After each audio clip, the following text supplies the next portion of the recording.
Good afternoon, and thank you for joining us for Coffee, Tech, and Opportunity. Today, I have a special guest joining me from DPI, and I'll have him explain what DPI is. And we have Amawale Kasala joining us, and it's super exciting to hear what he and the team is doing in partnership with UIC and the Pritzker organization. But without further ado, I'm going to bring him on and let him tell you about what he's doing, introduce himself, and engage in an active conversation about how important it is to invest in skill development for an underserved communities at various levels. Amawale, thank you for joining us. Thanks, Will. It's good to be here. Appreciate the opportunity to share a little bit today. I'm super excited about having you join us. What I'd like to do first is just have you start by telling us who you are and what you do. Or let's start with who you are and what you've done, because your academic and professional life before our conversation today is absolutely worth noting. Absolutely, absolutely. My name is Omowale Cassell. I'm the director of Pritzker Tech Talent Labs here at Discovery Partners Institute. We're part of the University of Illinois system.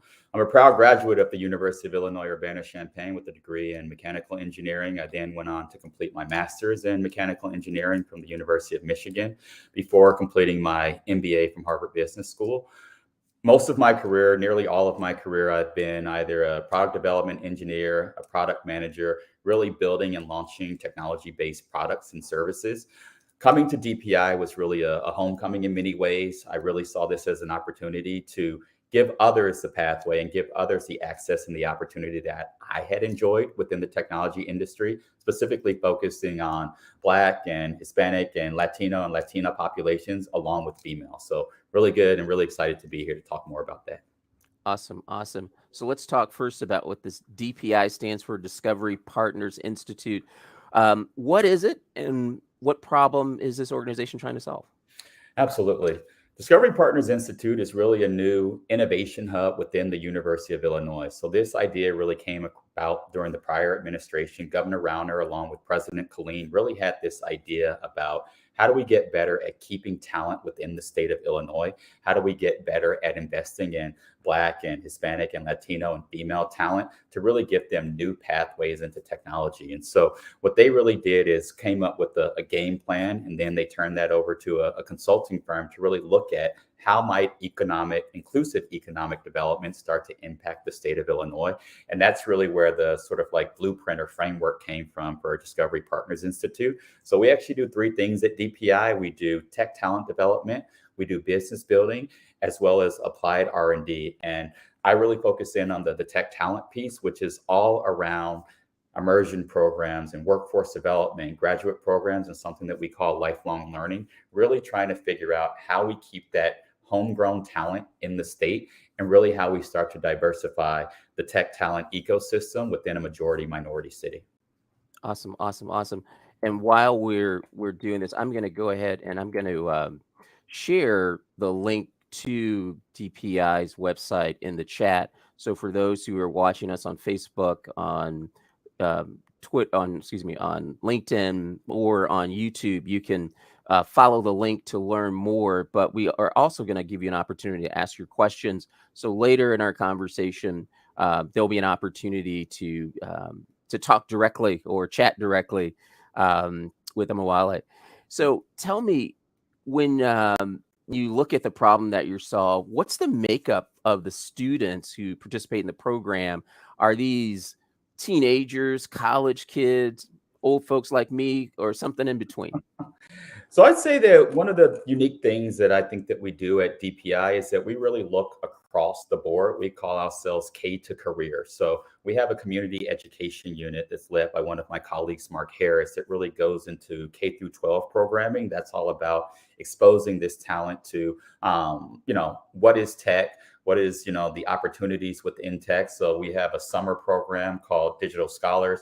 We have something that runs during the year called Discover Computing. And this is really about building that awareness within the K through 12 space. We also dive into teacher training. So one of the requirements from House Bill 2170 is that we have to have more computer science teachers that are actually endorsed to teach that. And so what we're doing is building a training program in partnership with the University of Illinois College of Education to really create that credential for a large and growing number of teachers. Then we transition into the body of work that I do, which is really focused on our immersion programs, which is primarily around undergraduate and graduate students at the 3 different University of Illinois campuses, along with partnerships that we're developing with Chicago State as well as Illinois Tech and other universities within this ecosystem. And then workforce development is about creating those new pathways into tech for those underrepresented groups. These are primarily adult learners. They might be 30 plus years old. They might have already started life doing something else. Maybe it's retail, hospitality, or otherwise. But we don't believe that just because someone starts down a certain path, that they sort of have to stay within that forever. What we're trying to do is figure out how do we get into them? How do we get them into this new and growing field of technology? And how do we create a way that we can get a large number? So DPI has pretty ambitious goals, quite honestly, 7,000 participants annually, 40% Wow. of which need to be from underrepresented groups. And so we're building a whole new facility in the South Loop. It's going to be about a 300,000 square foot facility that's going to house these innovation, classes. It's going to house these labs. It's going to house the businesses that we're building to really start to say that, we're taking a step as the University of Illinois, as the land grant institution for the state, to really organize ourselves around how do we solve problems that are meaningful for the state. That's awesome. And so when you think about what this does to a community, so empowering people to develop new skills to get better jobs, and in those communities that they live and what that means for that community from every walk of life. So what happens on that block when Mhm. Mr. Smith is demonstrating what's possible, when I'm a long-term member of the 100 Black Men of Chicago, what they see they will be. And Mhm. so for young people, just that image. And then additionally, what happens is his economic capacity or her economic capacity expands and their ability to donate to communities in their community and not necessarily rely on others outside of their community to funnel programs. And then also just making a pathway for the next generation within their own household. Mhm. In our business at Black Tech Jobs, we're focused on mid-career and senior level folks, and people ask why didn't we work with early career program folks, and I always tell them in blunt terms, if you show me a kid that needs a program, I'll show you a parent that needs a better job. And I Mhm. love that you guys are solving the latter. And we like to look at that as a multiplier. Could you talk about kind of the cohort? You have one in play right now. What's the makeup? And talk a little bit about the programming. It's 12 weeks, if I'm not mistaken, right? So it's actually a little longer than that. So the Okay. actual program that we're starting with is a 1 year software development apprenticeship pathway. So we have Okay. about 4 to 12 weeks of a pre-apprenticeship program where we really start to build the foundation within tech. We get into some of the basics around HTML, CSS, and JavaScript. Then we really transition into the 3 month program, which is an intensive classroom training that goes deeper into that, getting them not just those technical skills, but also the human and business skills that they're going to need to be successful. We then transition into a 9 month on the job training program that really is in partnership with employers. So one of the big things that we think about is how do we build programs from the market back to make sure that we actually are developing the skills that that talent needs in order to be successful in that organization. And we don't just, leave them at the doorstep of that employer. What we really do is we support them even after they've completed that 1 year program, because there's a lot of issues with belonging and inclusivity within the tech industry. And we want to make sure that people are actually feeling a part of this, because in order to change this, it's not just about the talent acquisition, it's about the retention. And I'm glad that you mentioned the mid-career and senior people, because what I often say is that's the pot of gold at the end of the rainbow. If you want to get people into tech and you only focus on entry level jobs, then what you're basically saying is, I've taught you how to solve problems within tech, which is one of the most amazing things that you can ever learn how to do. But then when I look at the senior leadership of the organization, when I look at the board of directors, I don't see anyone that looks like me. And so, how are you creating a pathway for everyone to have opportunity not just at the entry level. And then people sort of like, are leave organizations midstream before they actually get there, because that's where the true, sort of like ability to change, that's where the true ability to impact, those are at the director and senior director and VP levels. Those are not necessarily at the, the software development or the junior software developer. Those are great places to get started. But I think that if we want to have the greater Chicago area and the state of Illinois really be focused on inclusive economic development, we need to start seeing persons from underrepresented groups across the talent suite of these organizations, because that's when people are going to say, oh, not only do you want me to enter the tech industry, but you also want me to be a leader within the tech industry. This is awesome. This is awesome. This is probably one of the most complete programs that I've been made aware of, at least in the city of Chicago, and a great model for both for other organizations here and across the country. And I know that you have an expansive network of partners, hence the P part in DPI. Is the organization still on the hunt for partners, specifically for employers who might employ folks on the back end of this? And then so that's two part. Is that something that you're still working on? And how might employers get a hold of you, get connected? So if I'm a chief people officer, I'm watching this, or if I'm a CIO, how do I get connected? And I'll pause there. Thanks. Well, I'm glad you brought that up. So I think one of the biggest things that we really have to change within talent acquisition and retention broadly is getting employers to really switch from a talent taker to a really talent maker mindset. And what that really means is investing in talent up front. So with our program, what we really have is a 7-step process that goes into, we do the recruiting. So we partner with community-based organizations and faith-based organizations to find that underrepresented talent. We then do a skills development. So we take them through a prep and assessment phase where we really start to understand what level are they at and how do we need to get them ready for that 3 months of classroom training. But the key step is step 4, which is our tech hire step. That's when we really want to get partnership with employers and that talent. So before they ever step into that classroom, we want the employer to say, there's a job waiting for you at the end of this year if you have the grit, the ambition, and the perseverance to see this through. This is a different mindset for employers. This is a behavioral change. There's a lot of programs and a lot of universities, we recruit that talent and they say, we'll invest in that talent once they're ready to grow, once they've completed a program like ours, or once they've completed a degree program at the U of I or Northwestern or otherwise. What we're really trying to say is invest in that talent up front. These are people that are changing careers. These are people that are looking for new opportunities. And what I often say is, don't make someone choose between eating now, just okay, and eating really good later. So we're an earn and learn program, which means that not only does the employer have to commit to making that hiring decision, but they also have to support them with funding as they're going through the classroom training and the on-the-job learning. We think that this model is one that is ultimately going to be successful. And there's all sorts of data on apprenticeship being a great model. 94% of people end up staying after the completion of a program like ours.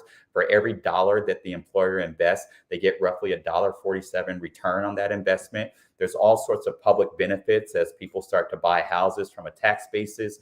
And then there's all sorts of state, local, and federal funding that's available to offset that training cost for these apprenticeship programs. And so I would say that we have an immediate and ongoing need for champions, not just people that are saying, I like what you're doing. Like, there's got to be a whole sort of sea shift in how talent is thought about within this marketplace, so that we can start to get more talent that is flowing through from these underrepresented backgrounds, because everyone deserves these opportunities, but you have to be willing to create the infrastructure. So DPI, we're really building the education and the relationships, but we're also going to need sort of an equal and balanced effort within the employer partners. And so hopefully you can include my contact information. If anyone wants to bring on some tech talent, especially from underrepresented backgrounds, feel free to get in touch. We think we've got great cohorts of people, and we've got a great program that's really going to get them that market-based skills that are going to enable them to be successful within your organization.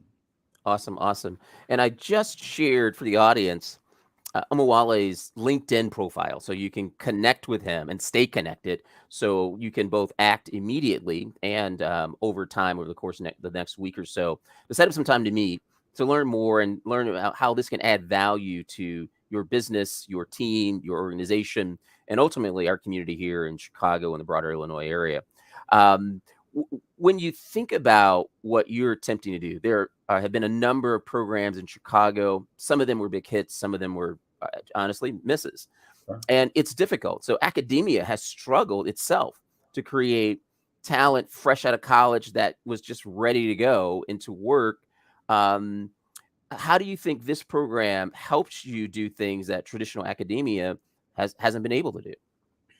So I would say, I mean, first and foremost, we are connected to the U of I, right? So I think that this has, very strong academic roots. I'm a proud graduate of the Granger College of Engineering, which I think did a remarkable job at preparing me for success within the tech industry over time. I think that the way that we think about this, which is unique, is that we start with the employer, and we really look at the job descriptions. We look at the skills that are identified within those job postings. We look at what is the best structure to help get people there. And so when we think about the programs that we're developing, we think about market back, we think about data driven, and we think about an overall structure. It's reinforced by our affiliation with the University of Illinois, because we're not just doing that application base. We are also diving into those CS fundamentals and some of those more technical skills. And there's existing curriculum within the university that we can pair with the curriculum that we're building. And so I think that also the second part that I would say is there are a lot of programs that are out there, right? There's all sorts of boot camps, there's all sorts of programs. I think that one of the things that we're very sensitive to at DPI is we want to make sure that we are not in any way diluting the brand of the University of Illinois. We've been around since 1867, and we need to make sure that any program that we come out with meets the standards of the University of Illinois. But I think that the way that we're really doing it, with an intentional focus on underrepresented groups and an intentional focus on understanding the true needs of the employers and making sure that we are developing market-backed skills focused on understanding and really being application-based. I think that this is just a whole new thing. And so to be clear, when I look at the landscape of the market, there's about 5,000 open software development roles within the greater Chicago area. 2,000 or so out of them are entry level. Combine that with roughly 1.5% unemployment rate for tech. Tech jobs are good jobs, and tech jobs are jobs that don't really go away. So when you sort of think about that, it's like, hold on, there's a lot of open roles, low unemployment rate, and then you contrast that with the representation of Black and Hispanic and Latino and Latina people populations, only about 5 and 7%, and only 22% female. And so there's a lot of jobs that are available, but it's not going to those from underrepresented groups. And so I think that currently the infrastructure from universities and boot camps and otherwise, even when they're running at full capacity, we're not getting enough people into the tech industry. So what we have to do is we're augmenting and we're enhancing, and by creating a new pathway into tech. There's always going to be people that want to go to U of I. It's a fantastic school, but if we can create another option for people, I was speaking with Janice Jackson from Hope Chicago, 2 weeks ago. We had a meeting, and she highlighted a student that had not necessarily liked school, but had done really well on their ACT. And she was saying, if you could create a program for a student like this, he would immediately grab hold of it and end up being really well. So I think that we've created sort of this binary option where either you go to, a 4-year or you don't. And that's really not like, that doesn't make a lot of sense, given that we know that we can get people trained up in these tech skills. We just have to be willing to embrace a new pathway, and we have to be willing to embrace a wide array of opportunities and pathways to get there. Awesome. I'm going to ask that the audience begin to chat their questions in the chat. So if you're on YouTube, LinkedIn, or Facebook, please chat questions. But I do want to comment on a couple of things that you said. So one, again, this is fantastic programming. Not all kids are meant to go directly to college. Not all families can afford to send their children to college. But it doesn't mean that access to opportunity should be denied talented people in difficult situations. And someone famously said, a lot of people get credit for it, but I don't think any of them were the original person who said it, that talent is distributed equally, opportunity is not. And this is an opportunity for, not to overuse the word opportunity, so we're talking about coffee tech and opportunity, that we are able to help people at varying stages of life.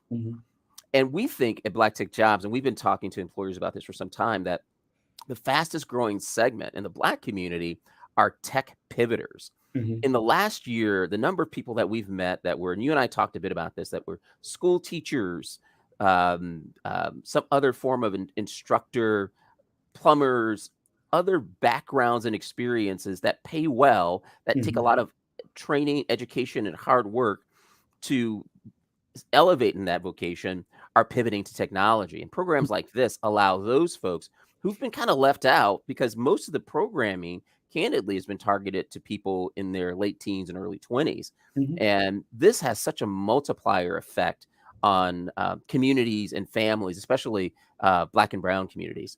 Um, Tell me about the cohort. You mentioned something about employers' investment. So is the program, is it paid for the students who participate? And how does that work exactly? Yeah, so the thing that we've got we have a first cohort that has started with a large technology consulting firm, about 30 apprentices that they've asked us to provide. They had run a similar program in another state, and when they were coming to Illinois, they asked us to help facilitate the organization of that. So we ended up securing a Department of Labor grant to support those training costs, as well as we helped on the recruiting with a partnership with City Colleges of Chicago to really find that talent. So those folks are about 2 months into their classroom training portion of it. And once again, they sort of have the job waiting for them. These were 64%, Black, Brown, 70 or so odd percent female. We have another cohort that we're starting to start in June or July, sorry, about 25 apprentices. This is 74% Black and Brown, 65% female. And so what we're doing is we're currently looking for those employer partners to really pair with for this opportunity. It's paid by the employer, so there's no cost to the student. And the way that we really think about the costs associated with it, or the investment really that they're making, is that there's currently not good options, right? If we go back to the 5,000 open software development roles, it's very difficult to find tech talent if you're going through the same and similar processes, whether it's, those options that I've talked about before. What we're really trying to say is that if you've got roles open that are paying, roughly $100,000 a year, and they're sitting vacant for 6 months, 9 months, 12 months, that becomes a very limiting factor to the organization, because at some point, some hiring manager within that organization has said, hey, I've got a need for talent. So that results in a job description, and that results in a posting where you go and find that talent. When you're not able to fill those roles, that limits what you're able to do as an organization, because you're overtaxing your current team, and that's limiting their ability to really expand outward and really deliver on what you need. And so what we really look at is, how do we not just build a current cohort in 2022, but how do we start to get more sensitized with employer partners about how do we forecast that talent development going forward, so that we can have a stronger sort of investment in making sure that we can more predictably get them to the roles and the opportunities that they need. And so I remember reading a while ago that it said the best way to predict when you should invest in Amazon stock was not to look at their financials, but what you would do is you would go to the career site, and you would see how many roles that they're looking for, and you would see what areas those roles are in. And so you could have easily predicted that cloud was going to be a big thing for Amazon if you would have looked at their career site, 15 or so odd years ago. You could have easily predicted that, sort of like blockchain or crypto was going to be a thing if you had looked at, the website of other companies. And so like, these roles are open, these roles exist. And so like, if organizations want to invest in that talent, what we're trying to do is give them an option for actually filling these roles, and filling these roles consistently. And it does require a different thing, because I personally believe that we're sort of tapped out, right? The U of I, like we have to add more capacity, and that's something that we're trying to do, but like, we're not going to be able to do that fast enough. And so I think that we need other alternatives. And to your point, if someone's a career pivoter, they're not necessarily going to be able to spend 4 years at the U of I if they already have a family, or if they already have, existing obligations. But I really like what you said before about, like, if someone is looking for that, their parent probably also needs a better job. And so it's like, how do we sort of like look at, getting those, teenagers and, that age group, how do we start to get them into, the 4 years, but how do we also try to get their parents better opportunities? And this is, to me, this program that we're building, it has a tremendous amount of flexibility to have a broader impact on first the individual if they get into a good job, but then it impacts the neighborhood, it impacts the community, it impacts the region, and ultimately the state. And that's really where we get to that inclusive economic development that I talked about earlier. That's awesome. That's awesome. I want to highlight a question from Corey Ward. Corey asks, is there a detailed layout of the program on the website? There's not, but I can add it. Awesome. I'm taking that advice and I'm going to add it. And Corey and I are connected. Corey, what I'll do is I have a copy of the single PDF, if that's okay, Sure. to share that with Corey to make sure that you get a copy of that. But that's also good intel, real time and live to help people learn more. Thanks so much, Corey, for asking your question. We appreciate it. We also want to encourage the other members of the audience who are watching to share and ask questions. What can you talk about? This is a big project. How long has this been in the works? And you're talking about a 300,000 square foot facility in you said the West Loop or the South Loop? South Loop. So like it's basically the 78. So like immediately sort of like west of Chinatown as you're heading towards the lake. Okay. So if you were facing the Willis Tower, you would see like the Whole Foods and the Marshalls that's over there, like that big block of land. It's it's probably about 60, 70 acres that's in there. So developing that, one of the buildings is going to be for our facility. Awesome. That's a great area. And close to a lot of folks from public transportation who may be coming from the South Side, and not so far south for those who may be coming from the West as well. Yeah. So that's great news that it's near city central-ish for lots of people from varying communities, not too far from some of the Latino communities as well. So it's easy to get plugged in for those underrepresented communities. We as I look at kind of 2022 technology, everyone has talked about unemployment and how important it is. It appears as though kind of the white collar community hasn't taken lessons from the blue collar community. When I think about growing up in Flint, Michigan, in a manufacturing entity, you were there in University of Michigan in Ann Arbor, so a lot of automobile. And those companies, especially in the heydays, in the 70s and 80s, were training everyone from A to Z. And tech has very flat organizational structures and aren't positioned to do that on their own. Do you think that when those companies look at what their capacity to manufacture talent is, that this becomes more valuable to them? And have you heard that from some of the folks that you've been talking to already in the early stages of this project? Yeah. So that's a great prompt, Will. I think that, so I started at Ford Motor Company, and after doing 4 or so odd years at the University of Illinois, they had a leadership development program, which was 32 months of me rotating around the company to different opportunities, right? So I think that like people just have to reframe how they think about talent development, because GE was very well known for their talent development. I mean, they have a whole facility in Crotonville where they would send folks to go and get educated on the GE ways and the GE mindset and how to become, senior leaders within the company. And that ended up spawning a whole generation of CEOs that went on to run Home Depot and other organizations. And so I think that when you think about career development and talent development, one of the best things and one of the reasons why we really focus so much on this employer partnership and this market-backed approach is because the reality is that there has to be closer synergy between academia as well as the employers, because that's how you're really going to smooth a lot of the friction points within the labor market. Right now, it's very choppy and it's very disjointed, which leads to a lot of the issues that I think that we're seeing currently. But as folks start to get more of a mindset around that you can invest in talent development, that you can actually build a workforce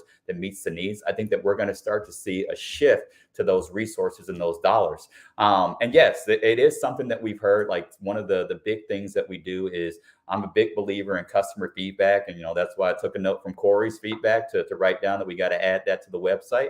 But one of the major things that you can do is when we're talking to employers, they say that they're concerned about what is the tax going to be on that senior level talent that has to mentor that junior talent, right? You got to bring someone into an organization in such a way, but the reality is that like if you don't shift how you do things, then you're sort of going to be in the same position that you've always been in, which is you don't have enough talent to continue to grow. And everyone has this mandate or this imperative to continue to grow, to continue to provide economic value for their shareholders and for their employees and for their customers. And so with our program, what we're basically looking at, is there a technology-based solution to how we might mentor? Is there a tech-based solution to how we might provide that organizational support? But also, I would say that, as the University of Illinois, as Discovery Partners Institute, we really want to look at how can we create and help create that infrastructure. Just yesterday, a colleague and I, we met with a prospective client, and she really talked about that they are going to go back and start to look at how they built that infrastructure internally at their organization to basically meet up with our program and really create a true synergy and to create a true partnership. And I think that that's exactly what we're looking for, is that there has to be sort of like this co-investment and this partnership between what we're trying to build, because as we get closer and closer to smoothing those friction points in the labor market, it really has to be a partnership between the employers and the education providers. I know a lot of firms have been able to augment talent with H-1B visas and bringing in people from outside of the United States, and that's served well. But then at a certain point, as we get to the fall of the year, when the actual mathematical number of visas that are available in the country run out, then there's this mad dash of talent trading that happens. Sure. And there's this chicken or the egg approach of, is there a diminishing or a opportunity cost associated with having a skilled technology professional training a junior person versus having them develop skills and create a multiplicity effect over time? And the question is, sacrifice today versus benefit later. Very few are willing to sacrifice. And even when I talked to a lot of engineering managers and directors of IT who they want that person that has over 3 years of experience. There's this magic number. And sometimes when we talk to them about a program, and we have something called the BTJ 1000, we're trying to help 1,000 kids get internships, because we think one of the benefits that you're offering, your programming, is not just the training, the compensation, but the relationship connection that the apprenticeship gets, because you then meet people who are mentoring you that you can work for today, tomorrow, 5 years from now. So that engineering manager who's been your mentor at company A 5 years from now meets you later and can eventually become the engineering manager for them over time. And so those missed opportunities in the absence of manufacturing talent, because so many companies, and I was on the phone with a company just a couple days ago last week, like huge company, 46% annual year-over-year growth. Wow. And their struggle is their core recruiting strategy is from their friends and family network. Sure. And if you're not a part of those networks, and that's especially a huge barrier for people who look like us, who are trying to break into tech, who are trying to get to the next level, because in the middle career folks, we have a lot of folks who are careers are going sideways or lack or are absent of upward mobility. So we call it career stuck at Black Tech Jobs. And so what do you think, what advice would you give employers as they're trying to make this chicken or egg decision? It's a hard one to make, because you've worked in the for-profit industry, you've been a leader in organizations, and you get that business must move forward. What advice would you give as they think about how they might approach this, and how you and your team at DPI are able to help? And so I think that it really starts at the top of organizations. Like when I think that there's a disconnect within within employers or within partners or corporations right now, is that at the senior level, at the C-suite, like there's a recognition that there's a challenge within the labor market. There's a challenge with getting those folks that you need to really grow out those different, lines of business. I think when it sort of migrates down to, whether it's the hiring managers or the people who are, sort of managing day to day, I think that there's often a great risk associated with trying something new, right? Like what was the stat used to be that, no one ever got fired for buying from IBM, right? Because it was such a stalwart of the economy that it was very little risk. The reality is that IBM is one of the most forward-thinking companies when it comes to talent development. So they have basically made up in their minds at the very senior levels of the organization that they're going to invest in talent development. So they spend, I think, 30, $40 million annually in talent development programs. They've gone through a whole process of regrading their job descriptions to focus on skills, not necessarily degree requirements. They're going about a process that they include mentorship in their overall process, and they're starting to see a huge yield. So there's a study that Bain did on them about career connected learning experiences, and it goes through the whole case study. The reality is that also IBM is a great, patent holder, right? I think that for the last at least 10, 15 years, they've been the largest sort of like, patents granted has been the largest number at IBM. So it's not that when you change things that you start to lose that technical capability. I think that what it allows is their leadership has allowed people to have the flexibility to do something different. And I think that the more that senior leadership at organizations is able to communicate to folks within the organization that it's not a risk if you do something different. The biggest risk that we have as, an employer or a corporation is not being able to find the talent that we need in order to grow the business. So through partnership with us, I think that we're providing a real market-backed, data-driven solution that allows those employers to do something different. But it's not that this is unproven, right? If you go across the pond, apprenticeships have been around forever, right? I mean, like, this is something that is not new. This is something that's not necessarily different. It's just we haven't figured out how to scale it, domestically within the United States. But technology, in my mind, is one of the industries or one of the fields that is most applicable to tech, because are most applicable to apprenticeship, because it's one of the things that, like, you learn a little bit about it, you get curious, you learn a little bit more, you execute, and it's just like you get on this virtuous cycle of learning and failing and being challenged, and you ultimately get to a better place. And so it's like, if you want to get better tech talent, one of the greatest things that you can do is invest in a program like ours, and then you're going to start to see the yield. So I think that that's sort of like the bigger chicken and egg is not necessarily like, how do you create the infrastructure? But I think that organizations always want to see, like, what is that tangible result? And I think that, like, in many ways, they sort of have to buy into that, a program coming out of the University of Illinois, coming out of Discovery Partners Institute is going to give them that confidence that they need because of our affiliation and because of our academic approach, that we're really going to allow them to see the yield that they're looking for. But in my mind, it really starts at the top with, how do you think about that skills-based hiring? How do you give your managers and your senior leaders permission to go and try something different? And then how do you put the dollars behind it to really show that this is a real thing, right? I mean, like, if you look back 2 or so odd years ago, a lot of organizations made social and racial justice commitments. And I think that oftentimes you're like, well, what do we do with that money? Like, what do we do with that sort of like large dollar amount? The best thing that you can do, give someone a job. Give someone a real job at family sustaining wages that allows them to take care of their family, take care of, the things that are important to everyone. This is not a charity. Like, our program is not a charity, is nowhere near this. Like, we are trying to build a program that demonstrates real economic value to those organizations. And the closer that we get to that, I think that that's when organizations are going to start to buy into this wholesale. But probably the biggest thing is just, give your folks permission to try something like this. 5 interns or 5 apprentices or 15 apprentices, right? Like, these are not huge dollar spends, but that's going to allow you to know what in your organization has to change in order to receive a different, pathway into your organization. Awesome. Amawale Cassell at Coffee Tech and Opportunity. We've gone a little over, but a few folks are still hanging on with us.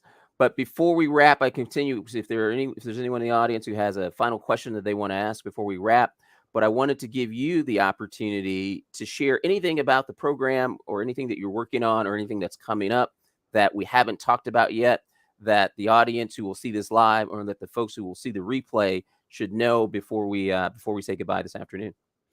Yeah, I'd say the only other thing is that we also, similar to what we talked about as, the mid-career and the senior level talent, is that we're working on a certificate, basically a master's in product management, that's going to be a partnership between some colleges within the University of Illinois at Urbana-Champaign. And so what that starts to get at is that, as you're getting in, as you're progressing through your career, how do you really start to manage those different technology-based products and services that are really going to be essential, right? So, like, I believe that ultimately the way that this is going to be successful is if we help companies grow, right? So like there's two things that they always say in business. Either you help a company make money or you help a company save money. And I believe that our program actually helps them do both because it's going to get them the talent that's going to allow them to grow revenue, but it's also going to get them a more efficient way to recruit talent into that organization. And by having that dual fold opportunity in front of employers, I think that that really starts to change the narrative around how you can pathway and how you can pipeline people into the organization. And I'd say the last thing is that the homegrown talent, I mean, if you go back historically, Chicago used to be a great place for people to want to come during the Great Migration. I think that we can do something very similar if we can get those champions and those ambassador organizations to really step up and say, I want to lead on this effort. You know, I'm going to take 50 apprentices, I'm going to take 100, and I'm going to stand out in front to say, we're going to figure out how to make this work. And that's going to create, I think, a magnetic effect for this industry. It's going to create a magnetic effect for this geography because I think a lot of people are understanding that the inclusivity and the belonging issue within tech is a real problem. Chicago, with its demographics, has one of the best opportunities to do something different. And I'm looking for help with organizations that are willing to join and partner with us to really change that narrative around tech in Chicago. Ladies and gentlemen, he said a mouthful. I want to thank our guest again, Amawale Kasal, for joining us from the Discovery Partners Institute. And you have witnessed an amazing session at Coffee Tech and Opportunity brought to you today by Black Tech Jobs. I'm Will McNeil, your host, CEO and founder of Black Tech Jobs. We hope that this was enriching. I will tell you with absolute certainty, I will share this with my friends who are HR leaders throughout Chicagoland and invite them to reach out to you and, when possible, make one-to-one connections. Because as we talked about earlier, it isn't just the talent, it's access to opportunity and making real connections. And that's what we're all about here at BTJ. Thank you all for who watched live. We're going to end our broadcast now. Amawale, we will say goodbye to you. If you would hold on a little bit. Thanks again, everyone. Have a great rest of your day. We hope that it's productive and that you'll continue to follow us at blacktechjobs.com.